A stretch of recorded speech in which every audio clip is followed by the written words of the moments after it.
Education. I am here with Tamara Samara, and I am so excited to have her back on the pod. I am saying her name correct because I did not episode 1 with her. I We think are it froze so on us. thankful to have you back, and I just wanted to ask, Hello. like, kind of give a little update to what has changed since last time you were on the pod. So it froze a little bit, so I think I missed a little bit of the entrance. I think, I was just but asking a little update on how you've been since you last came on the pod. yeah, so since we've last come on, I have officially started working completely in my new space. I'm actually in it right now. Um, which is so exciting. I've got my lights on and everything. We took a lot of time to kind of figure out all the background and hiring and things like that. So we finally hired our first person who actually officially starts next week. So Which I think this goes out later, so that would be she starts July 3rd. I'm excited by the time the pod comes out. I know it's always weird. Like, what You're time? like, wait. Like we're in June right now. We're going. So she starts out. My husband and I have been working every day together pretty much since then, because he does our front desk and then he does all the like admin things. And yeah, we've been working on that, and then we're also working. We're almost done with our first official online course. Are you willing to give like a little hint towards what the online course is going to be about? Yeah, so my online course is about brow mapping. So I go very detailed into brow mapping. I believe that brow mapping isn't necessarily something that you have to do every single time, but I think it's one of those skills that as a new time artist, you should learn because through mapping, you learn how to do shapes and you understand brows and you understand what each line does.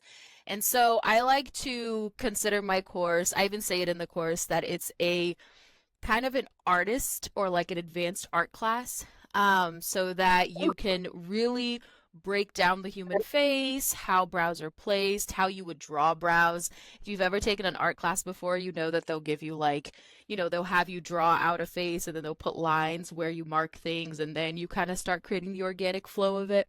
So this is the course for really just a deep dive into brow shaping or brow mapping, which I think is just like such a fundamental skill for what we do. So I wanted to start with that one. I feel like I've been hinting it forever, and so much stuff just kept happening where I'm like, I can't like sit and actually record this. So for the past like 3 months, we've been recording everything that I've been putting together for almost a year now. Big. So fingers crossed, if everything goes right, our release date would be August 5th, which is my 30th birthday, which I'm so excited. I I'm love like, let me celebrate my 30th birthday by releasing something I've been working on for so long. one of my first manuals or my second manual on my birthday too. I was just like, Exactly. Here's a little gift to you guys for my birthday. Yeah, everyone's like, what are you doing for your 30th? I'm like, working. Work. What else do you do on your birthday? So we are almost ready. We're down to just like the finishing touches of editing and putting it together and kind of figuring out like all the background stuff that I don't know because I've never released an online course before. So I'm so excited. So we have the month of July to get all that stuff together. And then hopefully, or at least like the first 2 weeks in July, because then by the second 2 weeks, I want to already start like talking about it and stuff. And then, my course is, I have the name, it's called The Last Map. I chose that name because it should be the last mapping course you ever have to take. And it's a take on my technique, which I call it the geometric method. I put the geometric method, which is, it's kind of all the techniques that are popular, such as the golden ratio and the 5-point string methods, all those other points. They kind of all lead to the geometric method, so I kind of work backwards when I'm mapping. So it leads you also to freehand mapping. So it's a pretty cool course. It's a very intensive. It's a few hours, not few. It's a good bit hours long. It would take a person quite some time to go through it, but hopefully towards the end of it, you're like, all right, I'm seeing the brows in a different way that I've never seen it before. So I'm excited. Like I think we've talked about this before. I'm a freehand artist, but I love the idea of if you don't have that already, or if you haven't been able to hone that skill, Yeah. utilizing the brow mapping in order to learn the skill. Like I just feel like Yeah. my opinion is only how I've talked about it because I feel like people Mhm. aren't doing that. They're not going beyond it, and I think that that's a really I Yeah. love that you're saying that you're leaning to freehand because I think that that should be the goal is Yeah. able I think to it's more organic too when you get to a point where you can see and visualize the brow and you know what each line does, what each area yeah does, so that you can kind of freehand it. But when you come from a new beginner in it, they rely so heavily on mapping because mapping gives them a guide. It gives them like little yes rules to follow. The yes problem is if you're in your career for so long and you're still following those rules so closely, is you haven't really opened your mind to like the artistry part of what we yeah do, which is there are rules, but there are no rules. There's like consequences, if that makes sense. Like if you do this, this might happen, or if you do that, this might happen. But there isn't necessarily like everyone's gonna follow into this all the time. In my course, I'm like, this is not a step by step mapping course. Like this is a deep dive into like brow shaping in yes general. exactly. And I think that you have to fully understand the rules in order to break them effectively. I think that if you Absolutely. don't understand what you're doing and why, it makes it really tricky to adapt to like in a situation. Absolutely. Yeah, and I find that the shape of the brow is the most important step. Like that is the fundamental step of any brow service. So if you're trying to get into laminations, tinting, but you haven't gotten your shape right, or if you haven't gotten comfortable with shaping a brow, you're gonna have such a hard time getting into these other Yeah, more you're advanced never gonna skills. know what's going wrong. You're never gonna be able to Yeah, think out why they're not super happy, why they don't really love them, and like why you're not getting more exactly. clients. You're just like so confused. And it's like just go back to the shaping. Those Exactly. lines and creating like that out of essentially nothing or a full brow or whatever. Like that is the difference, and that's what gets people coming back and being like, "Oh, I really can't go anywhere else." You just really have that thing. Exactly. Like you got it. And when people request things, they're like, I want a higher arch. And you're like, I don't know how to do that. I don't know how Yeah. to get to a higher arch without ruining your brows or without giving Yes. you hooks or oh, that's how we get like the little squigglies going. Or They nothing. don't. It. Just go. So yeah, that's been our update. That's what we're working on the most right now. So we were kind of like waiting for our new employees. So in the meantime, I was like, well, let's crank out this online course going, which is part of business, right? I feel like you have to constantly shift and like work with timelines because we're working on things all. And there's the Um, hope that it'll slow down and then I'll have time for it. And then eventually you're like, that doesn't happen. We just I have to do it. literally just talking to my husband about that the other day. I was sitting in bed and I was like, you know, when I have extra time, I should do this. And he's like, when is that? Like when you die? He's like, you don't ever have extra time. Like, that's not a thing. It's so true. It's wishful thinking, to say the least. Exactly. I was like, you're right. I have to make the time. And that is something I feel like I've learned recently is like as an entrepreneur and a creative, I think we grasp we have so many ideas constantly running and we're like, I want to do it all. And then you get this idea of like, okay, I'll finish one thing at a time. And then you're like, okay, well these are always evolving, like it's never finished. And I think Exactly. it really is carving out the time and making the time for what you actually want to do. That is one of the biggest, I think, since the last time I've talked to you, one of the biggest things that I've been working on, actually, I talk about therapy all the time, but with my therapist, is like learning to prioritize in the most effective way because I tend to let my ego get in front of it where I'm like, I want to get these things done because it makes me feel good, because I feel like Like, it's checking off a little thing of like this is what I'm supposed to be doing, and she's like you have to tone it back and you have to do the other things as well that don't necessarily give you that little like boost of like yay, we got this done.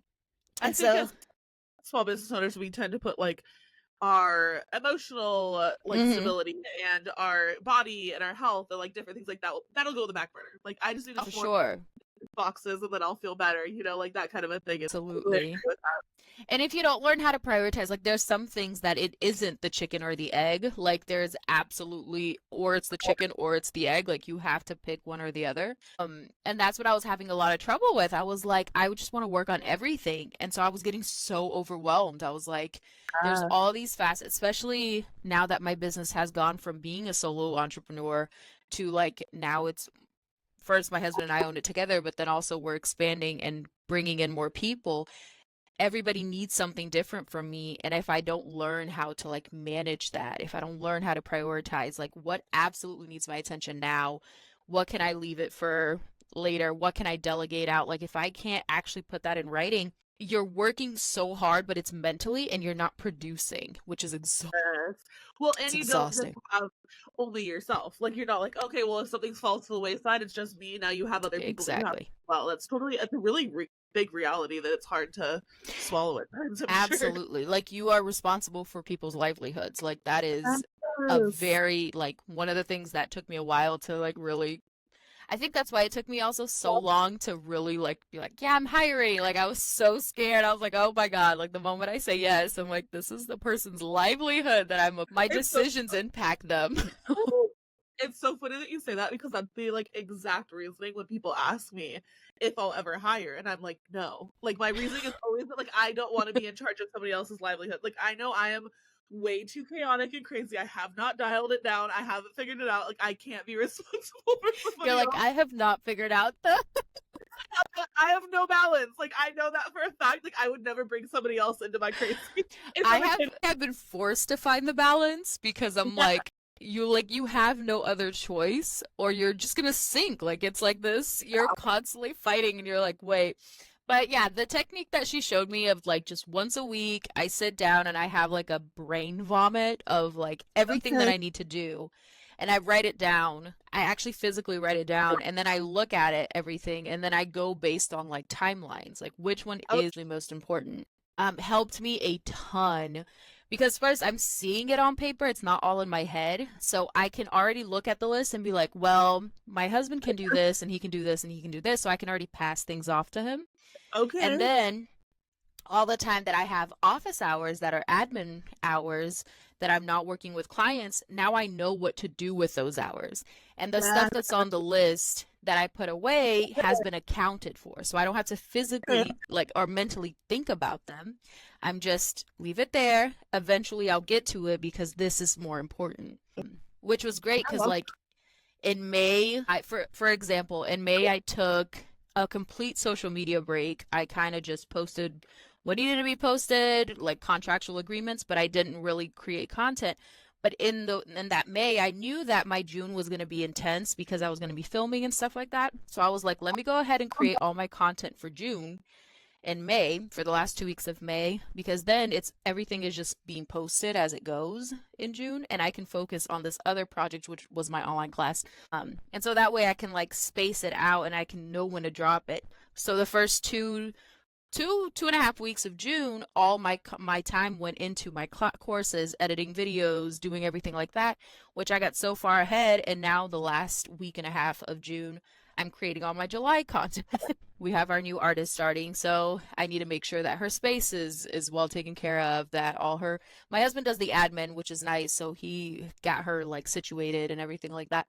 But yeah, I was able to see the different facets of my business happening and then I Yeah. could be like, which one absolutely needs my attention right now? And I Yeah. just break it into a week. So I go, which one does this week need it? Which one this week needs it? And if I'm done earlier in the week and I have time, then I'm like, okay, take a break. Like, don't pick up next week's, just take a break, Uh, which is nice for it because, yeah, you feel like things are accounted for, so you're not stressed about them. That is probably one of the biggest skills I've learned about balance is like, okay, let's start writing things down. It cannot all be in your head. Part two, because then you get mad at yourself for like forgetting things or like being like, I Exactly. knew I had that really good idea, but like what happened to it? Like where'd it go? And it's really cool to just be like, no, I wrote everything down. Let's just go reread it and like give yourself Everything is in A, there. that moment of of just like solace. Like let's just read it through, and then B, like you have it all right there in front of you. Exactly. I've also learned so much about myself in terms of like what type of person I am and with how I work. So I used to try to really fit in this bubble of like client days or client's day. I should take a long lunch because that's what people say what balance is. And then I should schedule admin days. And I was like, that does not work for me. I have ADHD. It's really hard to get the ball going. Once I get it going, I'm hyper focused. I'm like, let's work.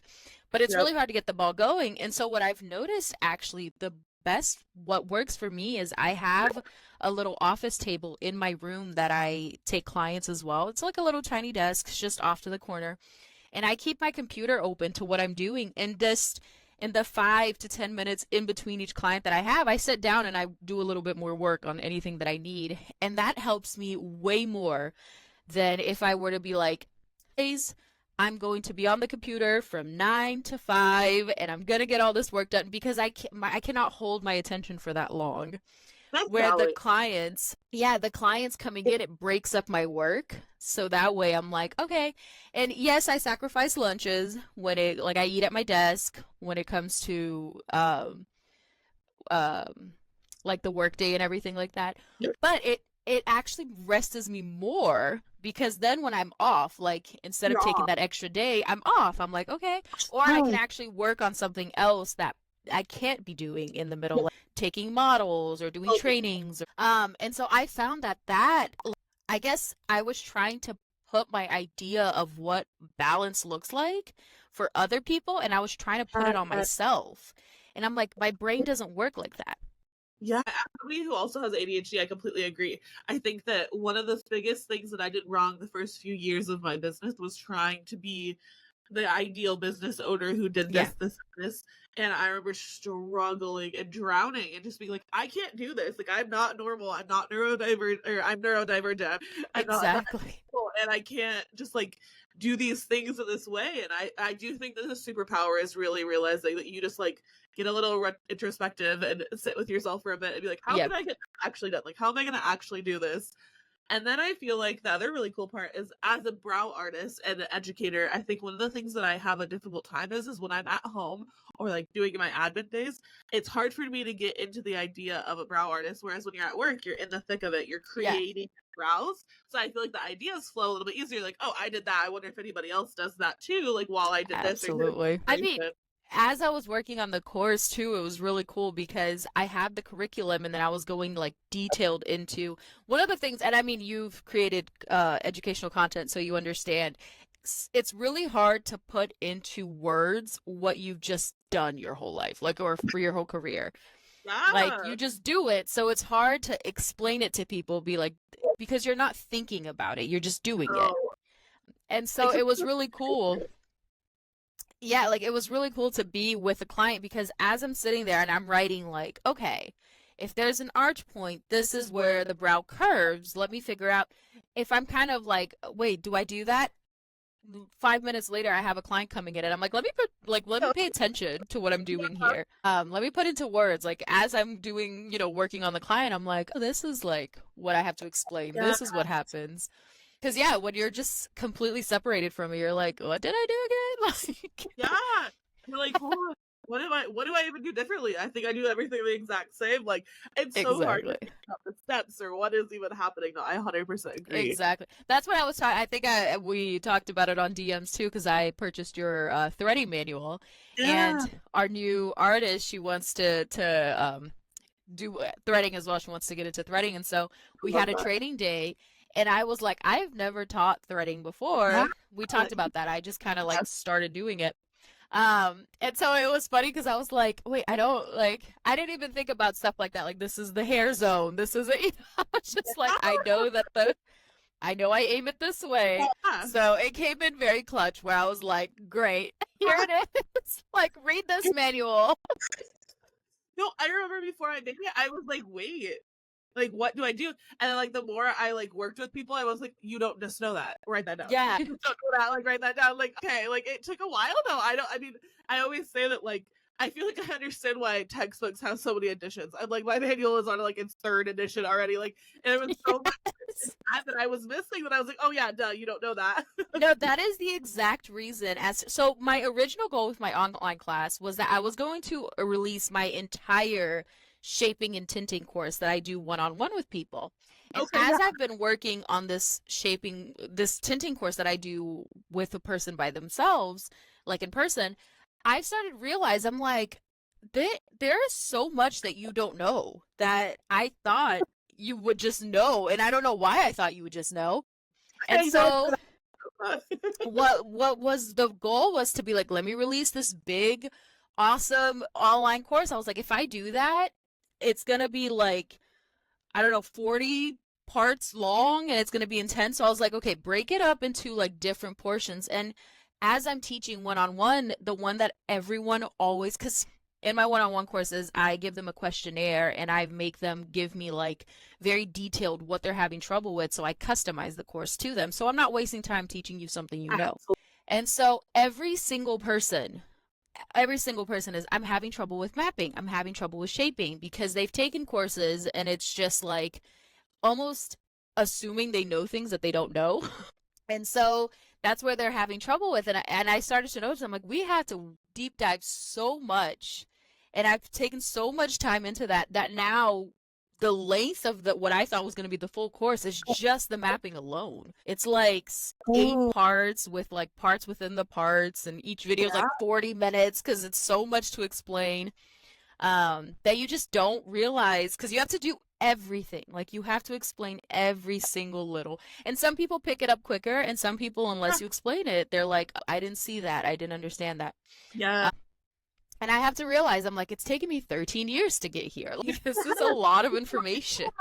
Absolutely. No, it's so true. And I think the other thing is that I think when you first start teaching, you almost begin building courses for who you are as a student. Yes, And then slowly you realize, hold on, I have to make this for other people and like how they learn and their learning style. And like this has to be user friendly for everybody and not absolutely. I totally. mean, one of the things that I do with my students, my one-on-one course to students, every time I take a class, I teach a class with them, I then go back to my manual and I add exactly the questions that they asked. I add it and then I resend them all the updated version. And if you've ever taken a class of mine, my updated manual is always available. Like if there's a new Yeah. edition, it goes right back to you. And it's one of the decisions I made with this online course. I was like, once I release it, every student of mine that has taken my class is going to get this course sent to them as part of the class because they've helped me get here, because it's their Yeah. questions that have helped me develop it to a point where I'm like, okay, now I feel like more and more of you guys are getting it. Because in the Yep. beginning, I think in my head, I was like, just do this. And everyone's looking at me like, but how? And I'm like, well, how Yeah. do you not see it? Like, and then as I was working with them, I'm like, no, that makes sense. You have no idea.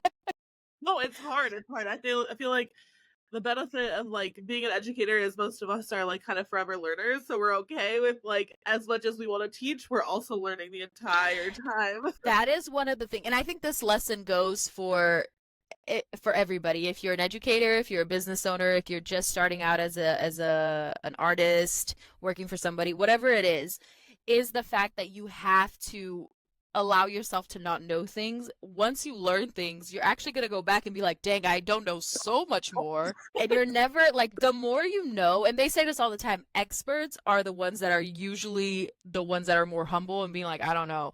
Because the Yeah. more you learn about something, the more you're like, oh my God, there's so much I don't know.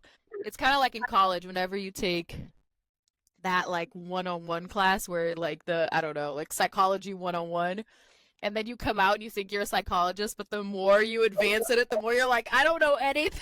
Remember how I felt coming out of beauty school? I was like, I know literally everything.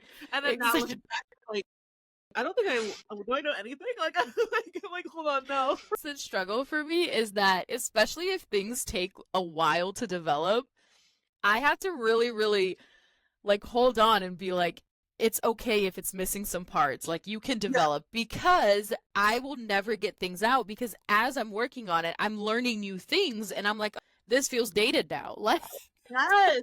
I love the this quote, like, is done is better than perfect because such a bad cycle. Like, you're just like, I need to get it out. I need to get it out. I can always edit it. I can always update it. Like, and that once I got over that hurdle, I was like, okay, now I can start releasing stuff. Like, I'm so hard to be like, I don't want to put it out more than once. I just want to get it done and have it be perfect and then let it release. And it's so funny because even if you look at the most successful icons, whatever, in the industry, they're not putting out one course and calling it good. All of them have gone through updates. All of them have absolutely, absolutely. I mean, my class literally has changed with every single student that I've taken.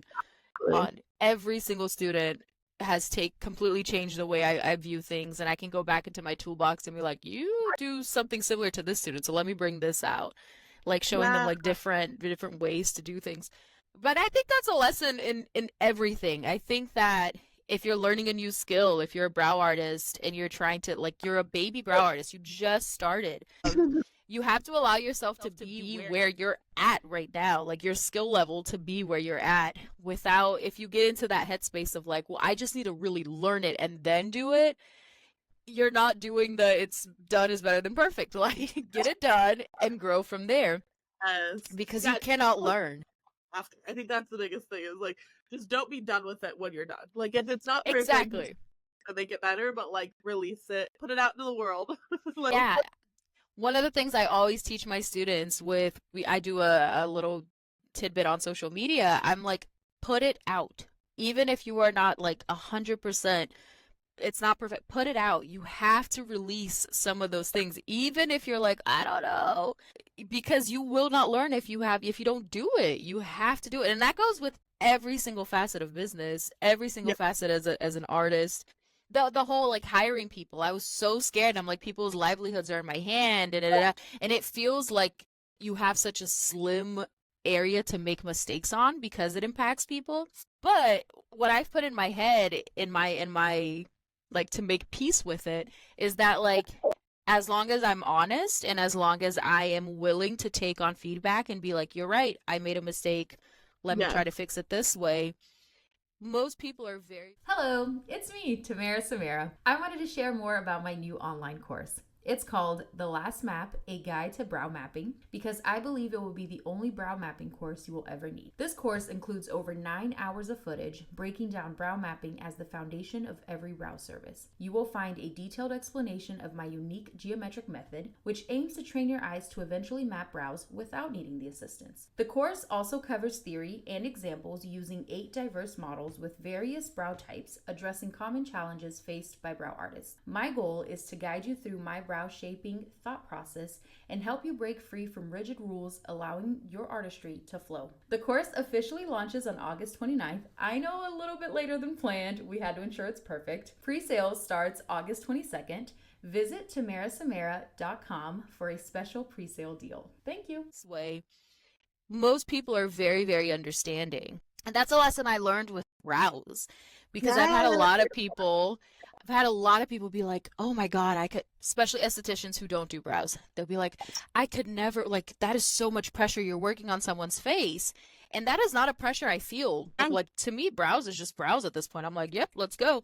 It's not that I'm not scared of messing up, is that I'm confident in myself that if I mess up, I can figure out a solution. Yeah.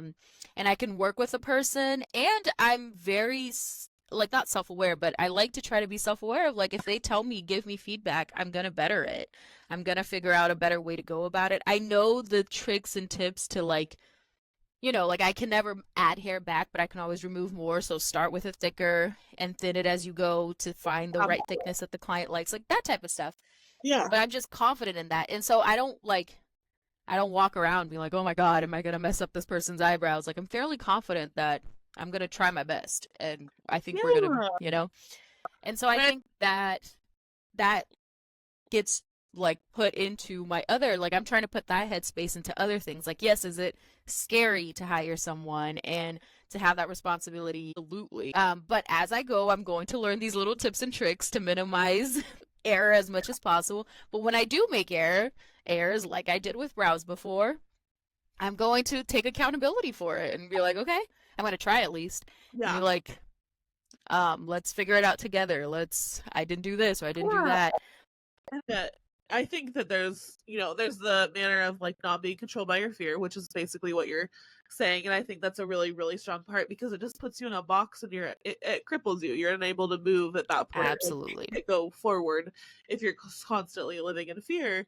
But I also think that there's the level of vulnerability that you are having. Your clients being vulnerable. These services can be scary for some people. You need to be equally vulnerable with them. You're like, I'm here doing my best. Like, as long as you're willing to work with me, I will find some semblance of a happy medium to try to get you where you are, and then we can work together and find, whatever's better. But I think that there's the level of honesty and communication that if you're Mhm. so fearful to mention anything to your client, it's not going to go well. Whereas if you're just open to constructive criticism from them being maybe a little bit unhappy but willing to work with you or whatever, I just feel like it makes Absolutely. such a better relationship in the long run.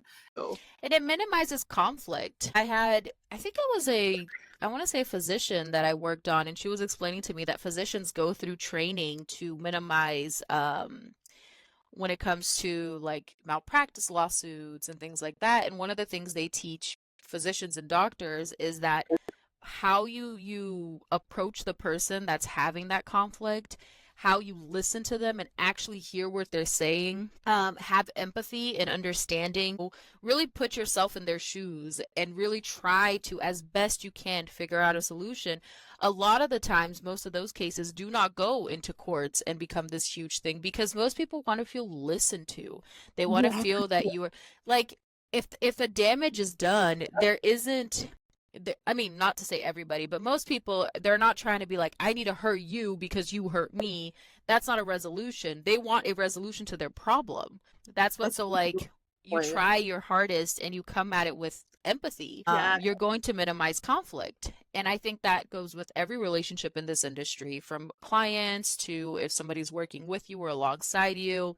If you're working in a space that you're sharing with two people, you have to really, really seek it, like see it through that, like there is a conflict, there is, there's some sort of resolution. Let's try our best. Let's not get defensive, I was but just be about to say, not open. being on the defense because I think Yeah. that's what it really ends up getting really bad.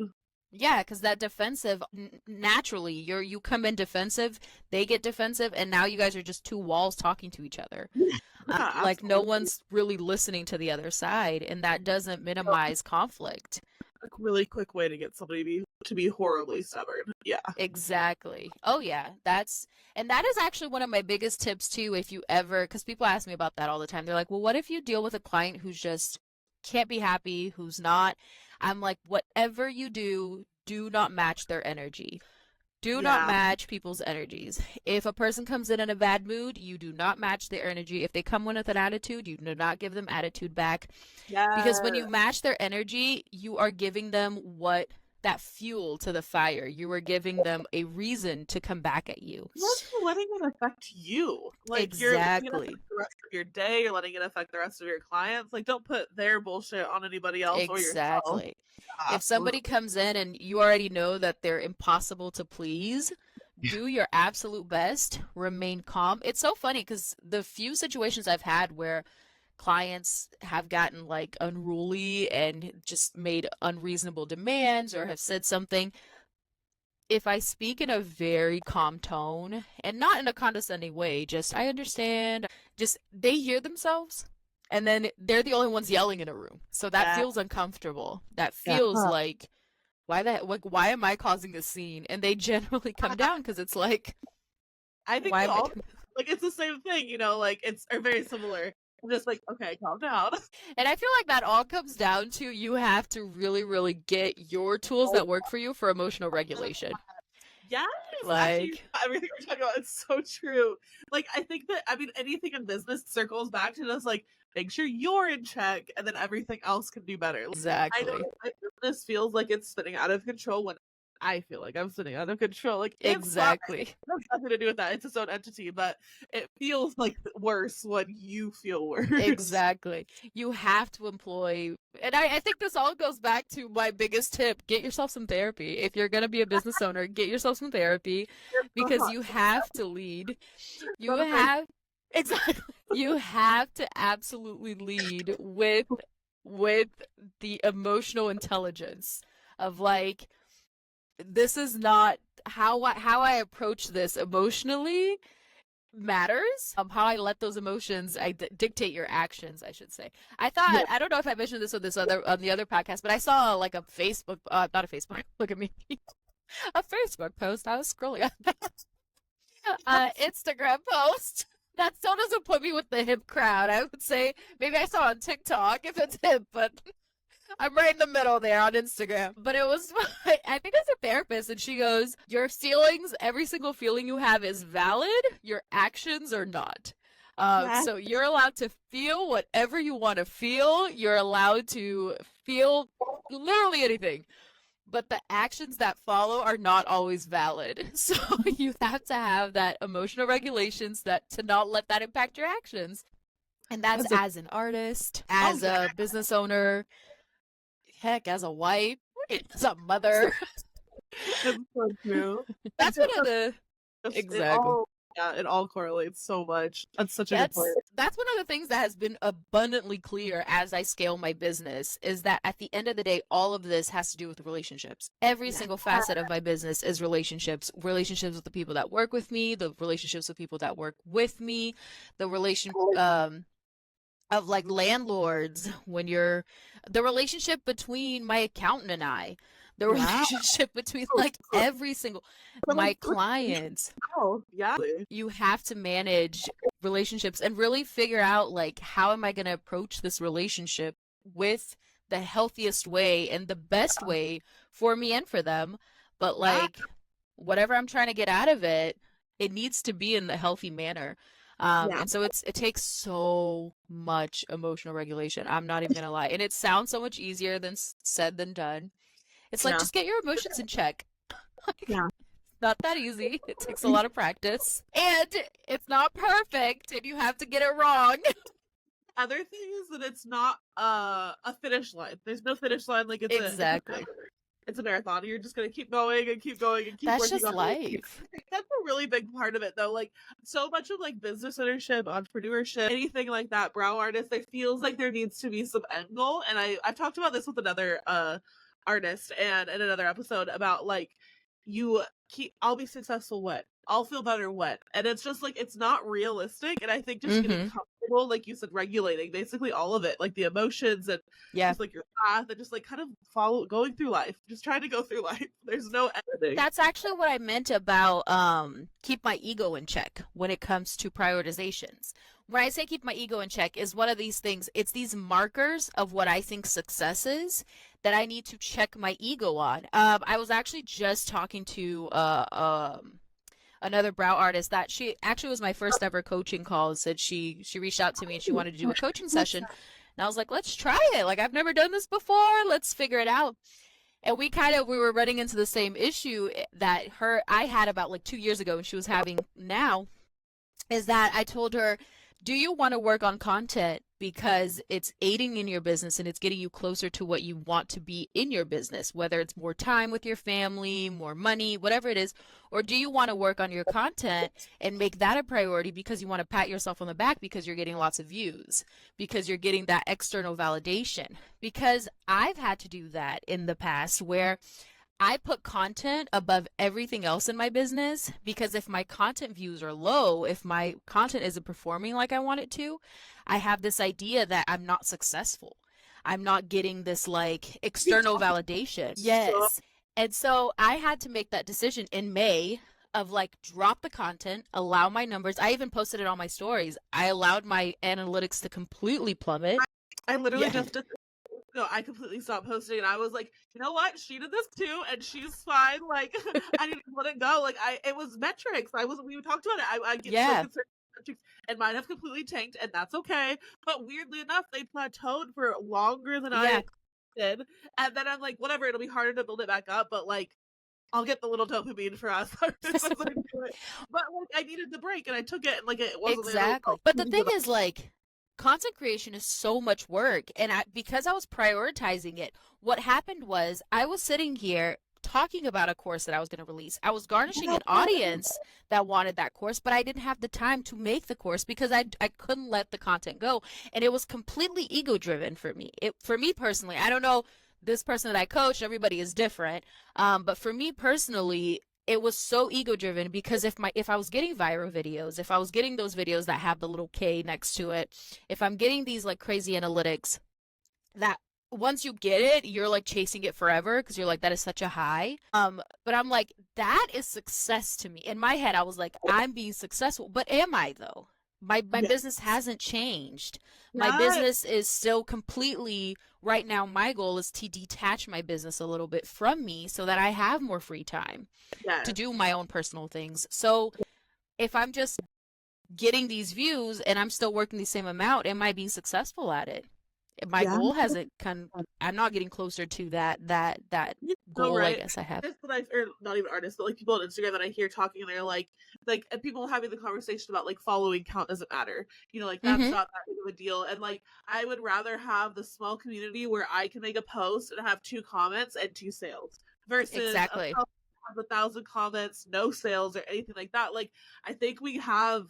Which, maybe it was the ploy all along. This is how social media works. It's kind of a game. Yeah, And we just very confused and distracted by the wrong numbers, I think is it. absolutely. I think that I'm trying to re-educate myself in that same manner of just like, that's not what the success is. Yeah. That's not what I'm looking for. And I always have to remind myself I am not a content creator. This is one facet of my business. I am a brow artist first, I'm a business owner second, and then I am a content creator to aid in my business who will get me to where I want to be as a brow artist.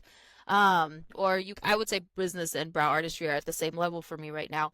But like I can't be expected to do what the content creators do and post things and get the same numbers when that's not because if you look at my page, if you don't have a really like a higher following count and views and stuff, a lot of people look at my page and be like, wow, she's doing so good. But I'm still worked 6 days a week being like crazy trying to keep that up because I'm not actually taking the time to prioritize the things that don't give me that ego boost, the things that I'm not getting applauded for in the background. No? Building a course takes there's So much time. Start to finish, there's no benefit. It feels like there's no benefit whatsoever. Literally. It feels like nothing is being accomplished. You're working for free, like spending a ton of time building something that like It's you don't not even passive at all. for. Yeah, not passive in the slightest. Yeah, no, absolutely. I completely agree with that. It's really hard to get through, and I do understand. I honestly, that's what made me so surprised by the boom of education. Is just like this shit's hard. Like it's Exactly. really hard. Courses, like I commend anyone who comes out with anything because it's hard work. And I've noticed too that there are people who put their they care. Similarly to brow artistry, there are some people who are in it solely for the that little wave on social media of how I became a 6-figure artist. And no one knows how to do the math correctly, and everyone's like, I'm driving Lamborghinis. It's this crazy thing. And then there's the people that are like, no, you can make a good living and you can feel financially secure, but you might not be this crazy rich person that you're talking about. Same thing with courses. There was this big boom of put a course out, passive income. Yeah. You're sleeping and you're making money. It's been a year. I've been working on my course for a year without any type of return. This is hard. Not to discourage people from doing it. It's just if you actually care. Transparency out there a little bit. Yeah. If you care to put out quality, the same way that I care to put out quality work on my clients, care to put out quality education, that I'm constantly with this heaver in my head. I'm like, is this helpful? Or is this helping people? What's the conversation with a coach recently. I was like, I'm having a difficult time selling this. Is it even worth it? And she was like, maybe you need to update it. She's like, maybe this is more about what's in the course than it is about the social media, the selling, the anything. Go back in and redo it. And you're like, she's right. There was so much more that I want to be in this that's not in there. And I'm using the excuse of just well, it needs to sell. I need to make some profit off it. It's okay, but it also needs to be what you want it to be. The course exactly needs to be. And I was putting myself in the ebook box. I wanted it to be a downloadable PDF. I wanted it to be simple, but it needed extra stuff. And so now I'm going back building it out to be more of a course or program because it needed a little extra. And I'm super excited and stoked to talk about it because I know that it's going to check all the boxes that I wanted, but it's a lot of work and it's a lot of outside feedback and critique and things like that to get you where you need to go. Absolutely. And it's really hard to do that after doing all of that work. Absolutely. But I try to view it as I didn't become a brow artist overnight, and I don't know why I'm expecting to become an educator overnight, and I really don't know why I'm expecting to be this boss ass business owner overnight. It took me 10 years at least to be okay, I'm confident in my brow artistry skills that anyone that walks in, I can confidently give you an answer. Doesn't have to be the answer you want to hear, but I can confidently give you an answer. I got something in my toolbox for you. It's taking me years, so why am I like when I first released my in-person course, I'm like, oh my God, no one wants to take my course. It's so hard to book people. It's so, and I remember getting super discouraged, and I was like, I didn't start out with books that were full for 3 months. Like I didn't start out with that. I started out with having clients that when I started out, a client called me and she's like, I want to come in at 5 a.m. I was in no position to say no. I was like, I'll be there at 5 a.m. And then I would sit there for the whole day. And then I had a client at like 6 p.m. and I was like, oh, I guess I'm going to market. Yeah, no, you're so right. And I think I had that same like epiphany at one point too, where I was like, wow. I think one thing that I did realize that was a little bit of the difference is I enjoyed the process a lot Mm-hmm. more with building brows. I got to work with people. I got to real life see what I was doing wrong, what I was doing right. Yes. So much quicker and easier. This is a long game. This is a long game for the education world. It's so much more So difficult. much. Education and business. Scaling a business, Oh, right. seeing a business, it's so much patience. Like my husband and I are in this position where we are investing time, money, energy. A lot is going out, but we have yet to see it come back in because Yeah. like cash flow wise, we're at the same as because I'm the only one that's taking clients right now. Yeah. So the return is this like it's hard to be like, why am I doing all this if a year ago I was making the same and working a lot less? But I have to be like, it's an investment. It's an investment of time, energy. Yeah, I think that's the thing that I think we can wrap our heads around a little bit more of a ROI when you invest money. I can be Yes. like, I can buy this course and I can do these services and make my money back. But time investment and and investment So in that hard. way, Yeah. it's difficult to see that payback. It's so much more. It's time consuming, so it's harder to see Yeah. that that vision, and it's also a lot longer of a journey. So you kind of just Yeah. have to. Am I ready for this? Can And I? I think everything that you want needs investment. So if you want more money, you need to invest more money. If you want more Yes. time, you need to invest more time. Your time Your back. time back, yes. Thing like as a person who's taking on a team, there was one saying that stuck out to me. If you do not take the time to teach someone to do something that you can do in 2 seconds, you will forever be using those 2 seconds to do that thing. And you could take the 2 minutes to teach someone. Yes, it's longer, but it freed up 2 seconds for you. So like you I think have to take that time. another lesson that you end up learning too is how valuable your time is. Like I liked what you were saying earlier, prioritizing what actually should be getting done. Am I wasting my time? Because my time is actually really valuable. So like Time, if yes. we're making that stupid content, like is that gonna be a better investment or should I make the course that will be, like it's a lot about Yeah. giving up time because time at the end of the day is almost like your new currency. Like That's the thing. A lot of people think that they can't get to places because they don't make the money, they don't have the capital. But I would say capital, you can always raise and you can always fall. Capital, there's very little limits to it.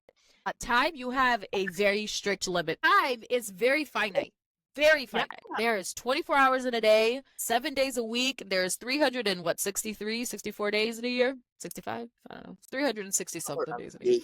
That's all you got. And you have a few years to do it because now that I'm turning 30, the body and the energy and health I had at 20 is not the same I'm coming in at 30. And I'm sure 40 is going to look very different. And I think that if you ask anyone of success, they will tell you they wish they started sooner. Exactly. I know I wish I started sooner with anything. Ask me anything. I wish I would have started it sooner. Yeah. So it's like you had more time because eventually you're just gonna have less and less and less time. So it's worth it to just get going.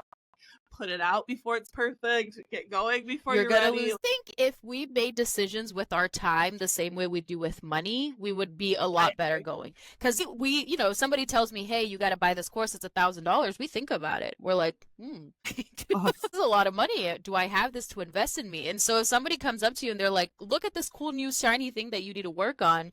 Can you give me this X amount of time?" Think about it. Is it worth my time? Is this actually getting me closer to where I would ideally like to be?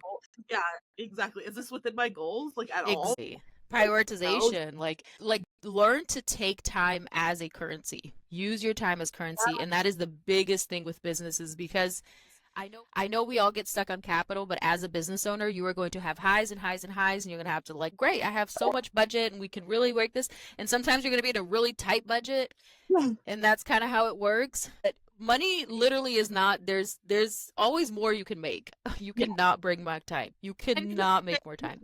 You can pull back in areas. Like there's more ways to finish that than time. Like you said, Exactly.